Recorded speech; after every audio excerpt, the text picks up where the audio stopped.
Firman Tuhan dengan satu topik yang lain daripada yang lain, yang jarang sekali kita dengar, saudara, yaitu kedatangan Tuhan kedua kali. Amin, saudara.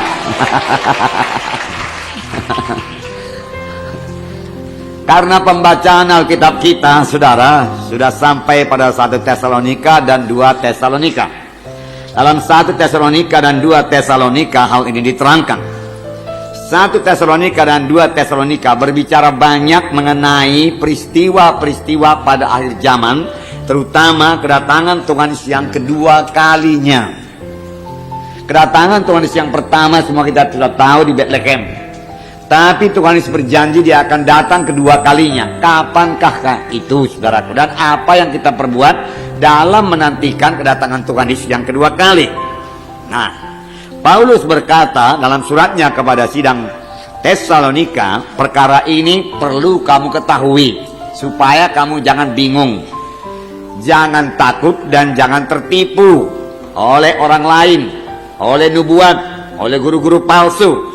Kamu jangan tertipu. Dan supaya kamu tahu mempergunakan waktu-waktu yang masih ada dalam menantikan kedatangan Tuhan kedua kali ini. Supaya jangan ada waktu-waktu yang sia-sia atau dipakainya menunggu-nunggu saja dan tidak bekerja sama sekali. Nah, saudara, dalam menantikan kedatangan Tuhan Yesus ya, kedua kali, dalam masa penantian tersebut, saudara, kita harus bertambah-tambah rajin. Amin. Bertambah-tambah rajin kematian, rajin melayani, bertambah-tambah berbuah. Firman Tuhan berkata, pohon yang tidak berbuah ditebang. Bertambah-tambah dalam disiplin. Amin, saudaraku. Disiplin. Bertambah-tambah suci, berjalan dalam ruh. Dan bertambah-tambah dalam pelayanan, supaya kita menginjil dan memuridkan. Amin. Inilah yang kita kerjakan, saudaraku, sebagian dalam menantikan kedatangan Tuhan Yesus yang kedua kali. Mari kita baca lebih dahulu dalam 2 Tesalonika pasal 2 ayat 1 sampai 4. 2 Tesalonika pasal 2 ayat 1 sampai 4. Sebetulnya 1 sampai 12, tapi kita baca dulu 1 sampai 4. 2 Tesalonika 2 ayat 1 sampai 4. Dapat?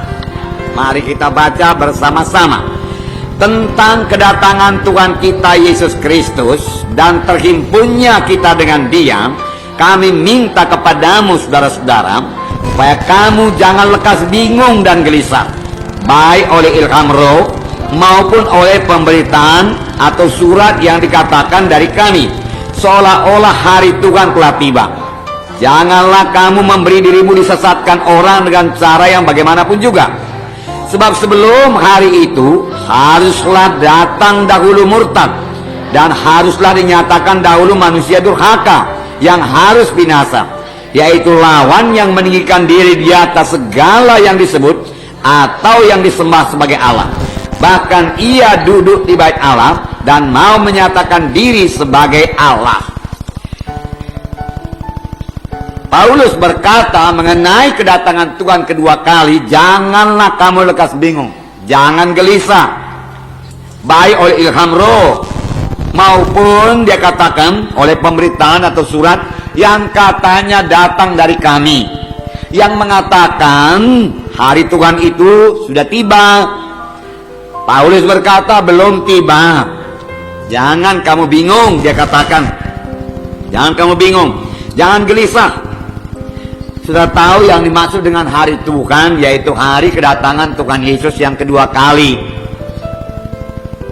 Dia pasti datang. Amin, saudara. Itulah saat yang sangat menggembirakan dan sangat kita tunggu-tunggu. Nah, saudara, di mana waktu Tuhan Yesus nanti datang kedua kali, ya, kita bertemu dengan Tuhan Yesus di udara, tidak di bumi. Ya, kita akan terangkat ke awan-awan. Jadi Tuhan Yesus datang kedua kali ini, saudaraku, ya, ada dua tahap. Tahap pertama dia tidak sampai ke bumi, dia hanya sampai di awan-awan. Dan kita yang percaya naik berjumpa dengan Tuhan Yesus di awan-awan. Orang yang mati dibangkitkan lebih dahulu daripada kita. Boleh jadi selisih waktu beberapa saat atau beberapa detik saja. Kemudian mereka mendapat tubuh yang mulia, kita pun diubahkan. Lalu kita bertemu dengan Tuhan Yesus di awan-awan, lalu ke surga. Dan di dunia, apakah yang terjadi pada waktu itu di dunia ini? Tentunya tidak semua terangkat. Yang terangkat yaitu anak-anak Tuhan yang percaya, yang penuh Roh Kudus, yang tidak kedagingan, yang sudah bebas daripada ikatan-ikatan. Yang lain, saudaraku, tinggal di bumi ini. Boleh jadi mereka melihat kita terangkat ke atas, dia berusaha untuk lompat, saudaraku, tapi tidak akan sampai terangkat. Amin, saudara. Nah, dan mereka akan mengalami sengsara yang besar di bawah antikristus. Di bawah antikristus. Paulus mengatakan hari itu belum tiba. Sebab dia katakan di sini, ya, sebelum hari Tuhan tersebut harus datang lebih dahulu kemurtatan. Ya. Di sini dikatakan, janganlah kamu memberi dirimu disesatkan dengan cara yang bagaimanapun juga. Sebab sebelum hari itu, ya, sebelum datang Tuhan, haruslah datang dahulu kemurtatan, murtad, dan haruslah dinyatakan itu manusia durhaka yang harus binasa, yaitu lawan yang meninggikan diri di atas segala yang disebut atau yang disembah sebagai Allah. Bahkan ia akan duduk di bait Allah dan mau menyatakan dirinya sebagai Allah. Manusia durhaka, kemurtatan harus dinyatakan dahulu. Tetapi, saudara, mari kita bacakan sedikit lagi ayat 5 dan 6. Tidakkah kamu ingat bahwa hal itu telah kerap kali kukatakan kepadamu ketika aku masih bersama-sama dengan kamu, dan sekarang kamu tahu apa yang menahan dia, sehingga ia baru akan menyatakan diri pada waktu yang ditentukan baginya. Ada yang menahannya, si pendurhaka itu, sehingga ia baru akan menyatakan diri pada waktu yang ditentukan baginya. Ayat 7, dengarkan. Karena secara rahasia kedurhakaan telah mulai bekerja. Rahasia kedurhakaan telah mulai bekerja. Tetapi sekarang masih ada yang menahan. Ada yang menahan. Kalau tidak ada yang menahan, tidak ada kekangan lagi, kejahatan akan merajalela. Kenajisan akan merajalela di dunia ini. Tapi ada yang menahan. Sekarang ini ada yang menahan. Kalau yang menahannya itu telah disingkirkan, nah, kalau yang menahannya itu telah disingkirkan, katakan di sini, pada waktu itulah si pendurhaka baru akan menyatakan dirinya. Antikristus akan menyatakan dirinya. Ketika yang menahan itu, ke-8 ya. Pada waktu itulah si pendurhaka akan menyatakan dirinya. Tetapi Tuhan Yesus akan membunuhnya dengan nafas mulutnya dan akan memusnahkannya kalau ia datang kembali. Nah, saudara yang kasih dalam nama Yesus, ada yang menahan kejahatan sekarang ini. Ada yang menahan kemurtatan sehingga tidak lepas dari kekangan 100%. Ada yang menahan. Firman Tuhan berkata, ada yang menahannya sehingga dia tidak bebas merusak manusia ini. Tidak bebas membawa manusia ini berontak kepada Tuhan. Tetapi kelak yang menahan itu disingkirkan. Pada waktu itulah mereka tidak punya kekangan lagi. Dan mereka akan jahat sama sekali. Mereka tidak terkendali lagi. Mereka akan berbuat jahat semau-maunya. Di bawah pimpinan si pendurhaka atau antikristus. Jadi antikristus itu baru muncul setelah yang menahannya itu diangkat, disingkirkan. Sekarang siapakah yang menahannya itu, saudaraku? Kita anak-anak Tuhan. Siapa yang mengatakan anak-anak Tuhan? Angkat tangan tinggi-tinggi. Oke, ada pendapat lain? Roh Kudus. Siapa yang mengatakan Roh Kudus? Angkat tangan.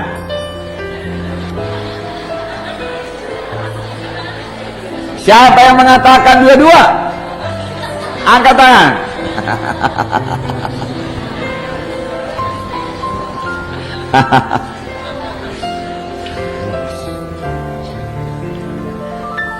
Saudara, yang menahannya dua-dua saudara betul. Ya, yang mengatakan Roh Kudus juga betul, yang menahannya anak-anak Tuhan juga betul. Kenapa? Karena Roh Kudus tinggal dalam hati kita.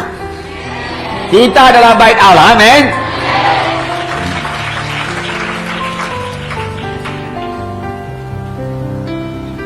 Roh Kudus kita katakan ada di gereja. Mengapa Roh Kudus ada di gereja? Karena anak-anak Tuhan ada di situ.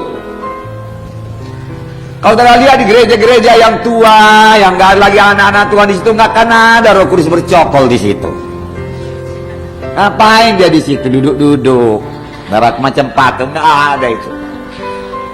Tapi dia tinggal dalam baitnya, yaitu kita ini. Dia tinggal dalam saya, dia tinggal dalam saudara. Lalu pada waktu yang menahan itu, yaitu Roh Kudus yang diam dalam anak-anak Tuhan, dan kemudian anak-anak Tuhan itu diangkat bertemu dengan Tuhan di awang-awang, Roh Kudus tidak ada lagi di bumi ini, saudaraku. Tidak ada yang menahan kejahatan lagi. Tidak ada yang menahan pemberontakan lagi. Itu ngeri sekali, saudaraku. Ngeri. Kejahatan akan luar biasa jahatnya, kenajisan akan luar biasa najisnya, pemberontakan akan luar biasa berontaknya, dipimpin oleh antikristus. Maunya jangan seorang pun di antara kita tinggal pada waktu itu, dan memang tidak akan ada di antara kita yang tinggal, karena semua kita percaya kepada Tuhan Yesus, amin. Itu satu peristiwa yang sangat luar biasa. Dan itu, saudaraku, waktunya sudah dekat. Ya. Kalau saudara tanya saya tahun berapa itu Pak Munti, saudara katakan, saya jawab tahun 20XX. Saudara isi X-nya itu berapa? Boleh jadi ada juga orang berkata tahun 200X. Tapi ada juga yang berkata tahun 1999. Tapi akan waktu yang tepat, tidak seorang pun yang tahu. Hanya Tuhan minta kita semua berjaga-jaga, amin saudara. Supaya jangan kedatangan Tuhan yang kedua kali itu sebagai pencuri. Kedatangan Tuhan kedua kali sebagai pencuri hanya kepada mereka yang tidak berjaga-jaga. Tapi kepada yang menunggu-nunggu kedatangan Tuhan kedua kali, saudaraku, maka kedatangan Tuhan Yesus tidak akan sebagaimana pencuri. Mereka sudah siap. Rindulah kedatangan Tuhan yang kedua kali. Adakah saudara rindu, saudaraku? Itulah pengharapan orang Kristen, saudara. Luar biasa itu, saudaraku, amin. Luar biasa. Nah, Tuhan ini sudah menjanjikan ini beberapa banyak ayat mengatakan bahwasanya Yesus akan datang kedua kali. Jadi itu tak dapat tiada pasti digenapi. Pasti digenapi. Dalam Yohanes 14 ayat 2, saya bacakan Yohanes 14 ayat 2 dan 3. Di rumah Bapakku banyak tempat tinggal. Jika tidak demikian, tentu aku mengatakannya kepadamu. Sebab aku pergi ke situ untuk menyediakan tempat bagimu. Amin. Jadi ada tempat di sorga, di rumah Bapakku. Di manakah rumah Bapa? Di sorga. Ada rumah saudara di sorga, amin. Ayat 3, dan apabila aku telah pergi ke situ dan telah menyediakan tempat bagimu, aku akan datang kembali. Aku akan datang kembali, amin. Ya. Aku akan datang kembali dan membawa kamu ke tempatku, supaya di tempat di mana aku berada, kamu pun berada, amin, bersama-sama dengan Yesus. Kemudian ayat 28 Yohanes 14 juga, kamu telah mendengar bahwa aku telah berkata kepadamu, aku pergi, tetapi aku datang kembali kepadamu. Aku pergi sekarang, tapi aku datang kembali kepadamu. Begitulah besarnya kasih Tuhan Yesus, saudara. Sebenarnya dia bisa mengangkat kita saja, saudaraku, langsung ke sorga, saudara. Tetapi tidak, Tuhan menjemput. Dia datang, saudara. Dia datang dekat. Dia datang di awan-awan ini, saudara. Ketika Tuhan naik ke sorga, murid-murid menatap Tuhan Yesus, menatap ke sorga. Lalu datang malaikat. Apakah kata malaikat? Malaikat pun tahu bahwasanya Tuhan Yesus akan datang kedua kali. Dia akan kembali lagi ke dunia ini. Malaikat pun tahu. Dalam Kisah pasal 1 ayat 11. Dan malaikat mengatakannya kepada murid-murid. Saya bacakan. Dan berkata kepada mereka, hai orang-orang Galilea, mengapakah kamu berdiri melihat ke langit? Yesus ini, Yesus ini, Yesus ini, amin. Yesus yang sama, saudara. Yesus yang saudara sembah sekarang, di mana saudara bisa bersekutu dengan Dia, yang mendengarkan doa saudara, jamah hati saudara sehingga hati saudara meleleh, saudaraku, dengan kasih Tuhan. Yesus yang berjalan-jalan 2000 tahun yang lalu, Galilea, Judea, Samaria, saudaraku, Yerusalem, saudara. Yesus ini yang terangkat ke sorga meninggalkan kamu, akan datang kembali dengan cara yang sama seperti kamu melihat Dia naik ke sorga. Amin. Haleluya. Akan datang kembali, saudaraku, amin. Dia akan datang kembali. Masih tidak lama lagi, saudara. Masih banyak ayat yang lain yang bicara tentang kedatangan Tuhan Yesus yang kedua kali. Banyak. Nah, saudara, saya terangkan lebih lanjut. Kedatangan Tuhan Yesus yang kedua kali terdiri dari dua bahagian, dua tahap, amin, dua tahap, ya. Tahap pertama, tidak sampai ke bumi, amin. Dia di awang-awang, dan orang percaya naik bertemu Tuhan di awang-awang, lalu masuk ke sorga, terima pahala-pahala. Di bumi terjadi kesengsaraan besar, lamanya 7 tahun, 2 kali 3,5 tahun. Nah, lalu sesudah 7 tahun itu, sesudah berapa tahun? 7 tahun, sudah 7 tahun kita di sorga, saudara. Kita turun kembali ke bumi bersama-sama dengan Yesus. Dan pada waktu itu Tuhan Yesus menjejakkan kakinya di Bukit Zaitun sampai ke dunia ini, amin. Tidak di awang-awang lagi. Betul-betul Dia memerintah, dan Dia mengalahkan antikristus, dan Dia mendirikan kerajaan 1000 tahun, amin. Semua itu ada ayat-ayatnya, saudara. Nah, kedatangan Tuhan Yesus yang kedua kali, tahap pertama ini tertulis dalam 1 Tesalonika. 1 Tesalonika. Jadi betul lah, Tesalonika ini bicara mengenai kedatangan Tuhan. 1 Tesalonika pasal 4 ayat 16-17.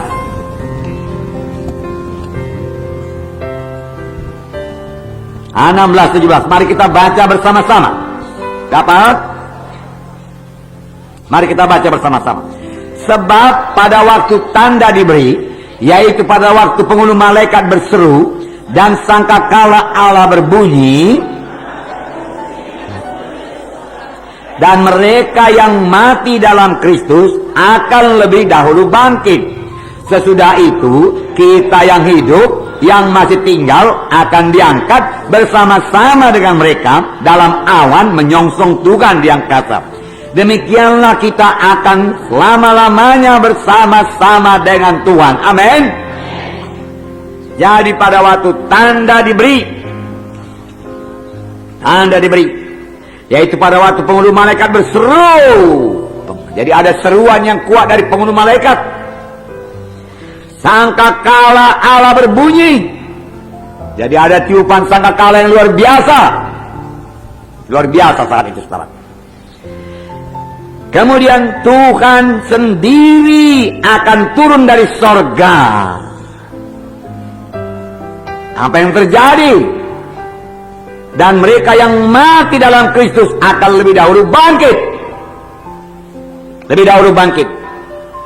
Sesudah itu kita yang hidup, yang masih tinggal, akan diangkat bersama-sama dengan mereka dalam apa? Awan. Menyongsong Tuhan di mana? Di angkasa. Tidak sampai ke bumi ini. Di angkasa perjumpaan kita. Nah, jadi Tuhan Yesus akan datang dengan satu sorak. Satu sorakan. Sorakan penghulu malaikat. Luar biasa itu. Bunyi sangkakala. Suara riuh rendah. Luar biasa itu. Lalu siapa yang lebih dahulu bangkit?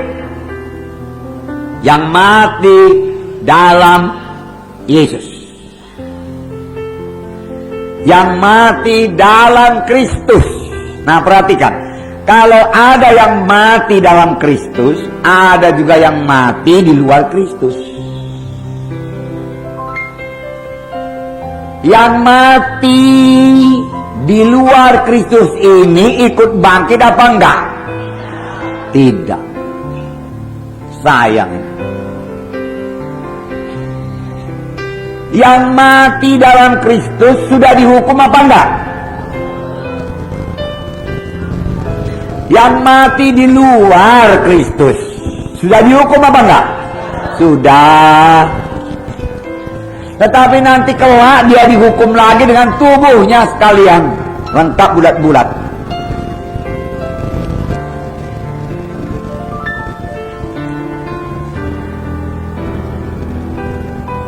Saudara tahu berapa tahun bedanya?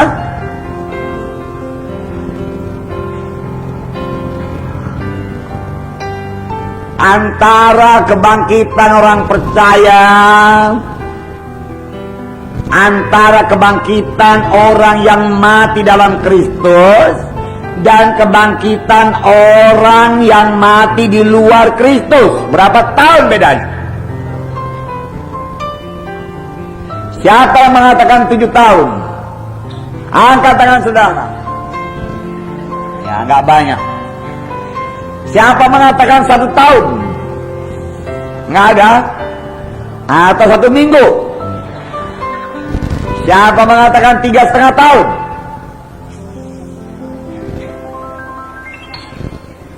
Nggak ada?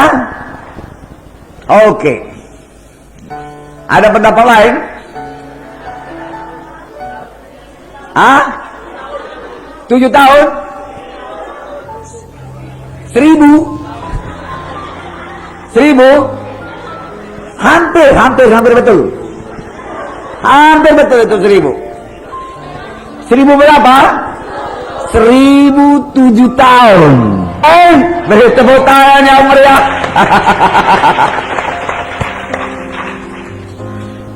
1.007 tahun kemudian. Kenapa, saudaraku? Karena kita terangkat jumpa Tuhan di tengah awan-awan, naik ke sorga, terima pahala di sana, dan di sana terjadi perjamuan kawin anak domba yang besar, saudara. Kemudian setelah 7 tahun di sana, dan di dunia pada waktu terjadi sengsara yang besar. Sesudah itu kita turun kembali ke dunia, di mana di dunia ini manusia sudah berontak melawan Tuhan. Dia berkumpul di Harmagedon, saudaraku, ya, dan mengadakan peperangan melawan Tuhan, ya, dan Tuhan kalahkan mereka, dan Tuhan mendirikan kerajaan 1.000 tahun. Setelah selesai 1.000 tahun, setan dilepaskan seketika lamanya. Kemudian banyak orang mengikut setan, dan kemudian Tuhan menghukum mereka sekalian, dan itulah kebangkitan yang kedua, tahta putih. 1007 tahun bedanya. Amin. Kerajaan 1000 tahun aja sudah luar biasa. Saudara tidak akan bertambah tua dalam kerajaan 1000 tahun. 1000 tahun. Umur manusia 1000 tahun kembali. Haleluya. Ya. 1000 tahun. Lalu yang berumur 120 tahun masuk kebaktian anak-anak.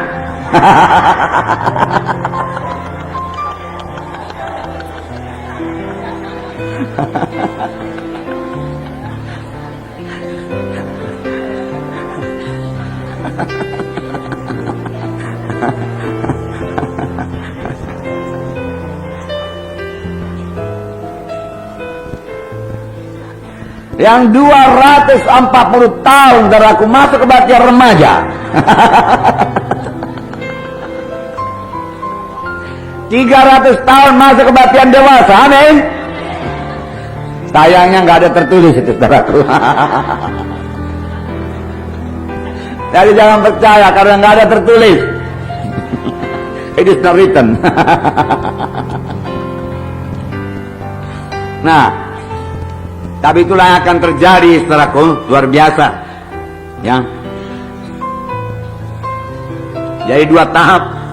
Ini yang disebut saudara dalam perjanjian baru bahasa Greka namanya parousia, yang artinya hadir atau sudah ada di sini atau kedatangan. Jadi kalau dilihat tulisannya dalam perjanjian baru namanya parousia. Parousia. Mengenai kedatangan Tuhan kedua kali dalam bahasa Grekanya dikatakan mengenai parousia Yesus. Nah, sesudah sidang Tuhan diangkat ke sorga, di dunia ini akan terjadi kesengsaraan besar di mana antikristus berkuasa. Antikristus itu ada orangnya yang dikuasai oleh setan. Jadi itu satu oknum. Dia memerintah 2 kali 3,5 tahun. 3,5 tahun pertama belum ketahuan kedoknya. Lalu di pertengahan 7 tahun itu 3,5 tahun yang kedua permulaannya dia mengadakan perjanjian dengan Israel. Jadi Israel ini tetap ada sampai Tuhan Yesus datang. Dan kemudian dia mulai menyatakan dirinya adalah antikristus. Dan dia menajiskan bait suci. Dan mengangkat dirinya sebagai Allah, dia minta disembah. Itulah akhir daripada 7 tahun. Kemudian Tuhan Yesus datang kedua kali. Tahap kedua. Yang dalam bahasa Greka dinamakan Epifania. Dan Tuhan membinasakan dia dengan nafas mulutnya, kita baca tadi. Nah, saudara.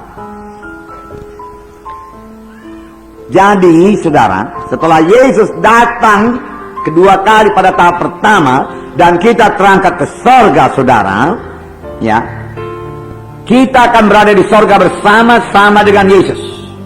Jadi ini berarti saudara-saudara tidak akan melihat antikristus. Haleluya. Ya. Sebenarnya antikristus yang harus berkata haleluya. Karena kalau ketemu kita dia nggak tahan. Karena firman Tuhan berkata kita yang menahan dia. Nggak cukup kuasanya untuk mengalahkan kita. Ketika yang menahan itu disingkirkan, baru dia bisa muncul. Amin. Kalau tidak, dia tidak bisa muncul. Dia tidak bisa menyatakan diri. Hanya pekerjaan-pekerjaannya saja, kemurtatan di sana sini, pemberontakan sana sini, tapi tidak full. Masih dikekang oleh yang menahan, yaitu Roh Kudus. melalui doa orang percaya, anak-anaknya. Oleh sebab itu, kalau kita berdoa untuk membendung kejahatan, itu adalah pimpinan Roh Kudus. Membendung kenajisan, dan tidak menguasai muda-mudi, itu adalah kehendak Roh Kudus. Karena untuk itulah Roh Kudus diberikan. Roh Kudus memakai kita. Ini luar biasa itu. Ada yang menahan. Jadi kita tidak akan ketemu saudaraku dengan dia.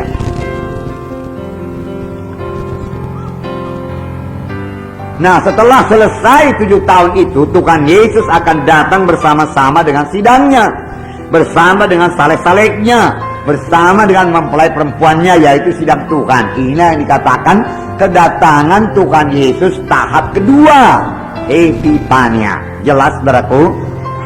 Ya.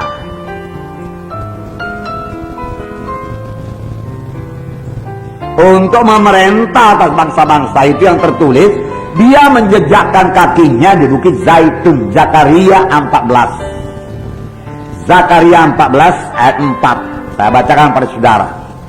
Zakaria 14 ayat 4. Pada waktu itu berjejak di Bukit Zaitun yang terletak di depan Yerusalem di sebelah timur. Bukit Zaitun itu akan terbelah dua dari timur ke barat sehingga terjadi suatu lembah yang sangat besar. Setengah dari bukit itu akan bergeser ke utara dan setengah lagi ke selatan. Sangat luar biasa. Terbelah. Karena Yesus menjejakkan kakinya dengan segala kemuliaannya. Nah,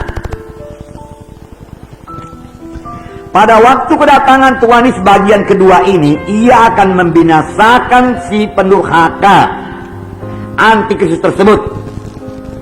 Nah, ini sudah kita baca tadi dalam 2 Tesalonika 2 ayat 5. Saya bacakan lagi supaya jelas ya, sampai 12. Tidakkah kamu ingat 2 Tesalonika 2 ayat 5 bahwa hal itu telah kerap kali kukatakan kepadamu ketika aku masih bersama-sama dengan kamu, dan sekarang kamu tahu apa yang menahan dia, sehingga ia baru akan menyatakan diri pada waktu yang telah ditentukan baginya. Jelas, saudaraku? Jelas ya, ada yang menahan. Dan dia akan menyatakan dirinya ya pada waktu ditentukan baginya. Bukan dia yang menentukan, Tuhan yang menentukan. Amin. Ya. Karena secara rahasia kedurhakaan telah mulai bekerja.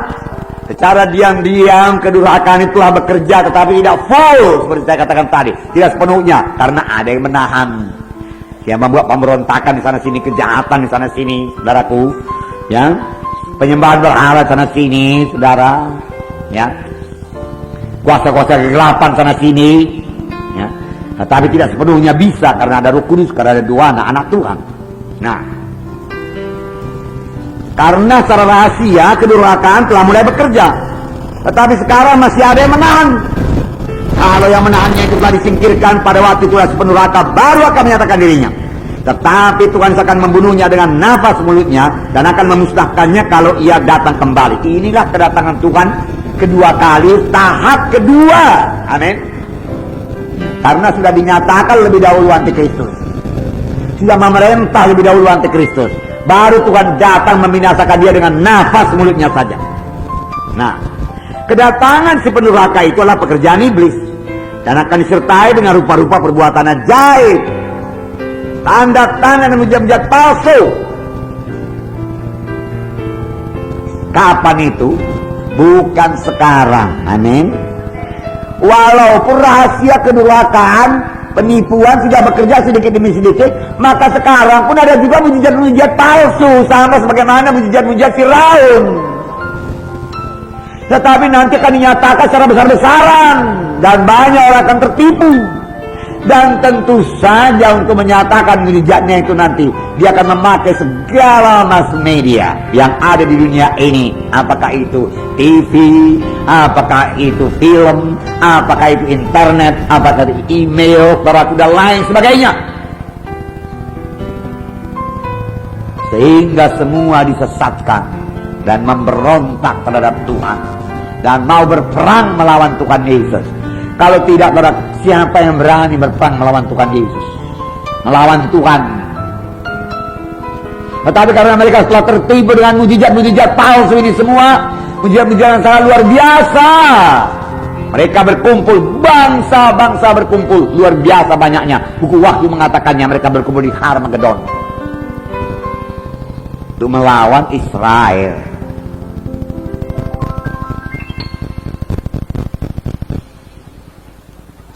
Disitulah nanti Tuhan datang.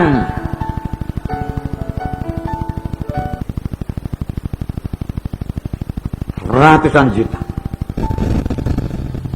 Dan darah akan mengalir padaku setinggi leher kuda.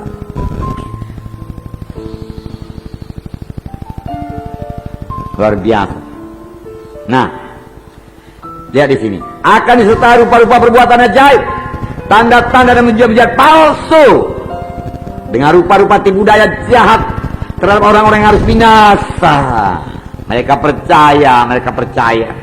Karena mereka tidak menerima dan mengasihi kebenaran, ya, yang dapat menyelamatkan mereka. Mereka tidak bisa mengerti. Pada waktu Injil diberitakan kepada mereka, mereka mengeraskan hatinya. Kita berkata, Yesus sebentar lagi datang, marilah bertobat, terima Yesus, pastikan keselamatan jiwa saudara. Mereka tidak mau. Kami sudah ke gereja. Adakah kamu memiliki Tuhan Yesus? Ya, pokoknya saya ke gereja. Mereka tidak hidup dalam pertobatan. Dia bilang keselamatan itu kan anugerah. Lalu mereka ke gereja. Dia bilang keselamatan itu karunia, tetapi dia tidak memperdulikan hidupnya. Kenapa? Karena keselamatan karunia, bikin dosa pun gak apa-apa, tetap dalam dosa. Kalau memang maksud Tuhan kita selamat, dia selamat. Namanya pun karunia. Oke, terima saja karunia itu dan tetap hidup dalam dosa. Tahukah saudara bahwasanya kita percaya dalam menerima karunia Tuhan itu kita harus bertobat dan meninggalkan semua dosa, kemesuman, kejahatan, amin. Ya. Tapi nanti ajarannya akan karunia. Dia tanda ajaib, tanda mujizat. Boleh hidup dalam dosa, hidup dalam hawa nafsu, karena Tuhan memberikan kepada kita hawa nafsu. Mari puaskan saja hawa nafsu.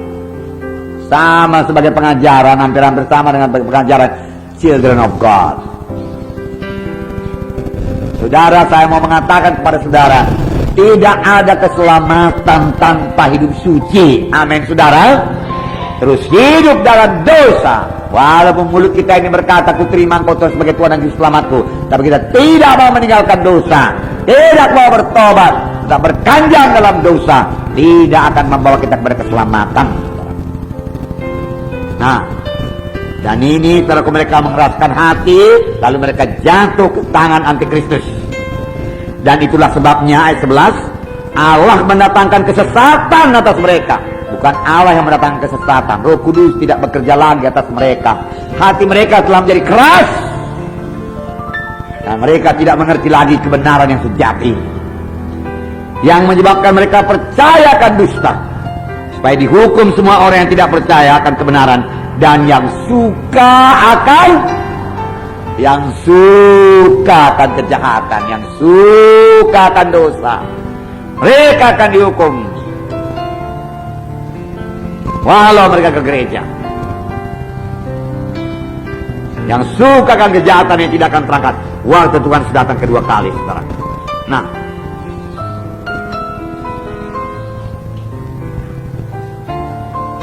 apabila yang menahannya disingkirkan, pada waktu itulah si pendurhaka menyatakan dirinya. Apakah yang menahannya tersebut? Ini tidak lain daripada Roh Kudus. Oleh karena dialah yang punya kuasa untuk menahan kejahatan dan pekerjaan setan. Pada waktu itulah semua pengekangan terhadap dosa dan kejahatan akan diangkat, dan pemberontakan yang besar di bawah pimpinan iblis atau di bawah pimpinan antikristus mulai. Tapi kita sudah berada di sorga, amin. Tapi coba saudara bayangkan apa yang terjadi di bumi ini pada waktu itu. Pemberontakan, kejahatan. Tidak ada yang mengekang lagi. Tipu daya, saudara. Siap sekali. Sekarang ngajak saudaraku, yang saudara lihat kejahatan, tipu daya manusia ini, saudaraku, kita merasa sangat terganggu, saudara. Ya. Sampai hati dia berbuat demikian. Kok begitu kali kejamnya dia, kok begitu kali jahatnya dia, kita katakan, saudara. Ya. Tidak berperi kemanusiaan, kita katakan. Kalau kita baca di koran-koran pembunuhan yang keji, saudaraku, Ya, kok bisa begitu kita katakan? Ngeri kali itu kita katakan. Itu saudaraku masih ada yang mengekang, yaitu Roh Kudus, gereja Tuhan. Apalagi nanti setelah gereja diangkat, saudara, betapa mengerikan hidup dalam dunia ini, saudara. Antikristus, setan itu antikristus, saudara.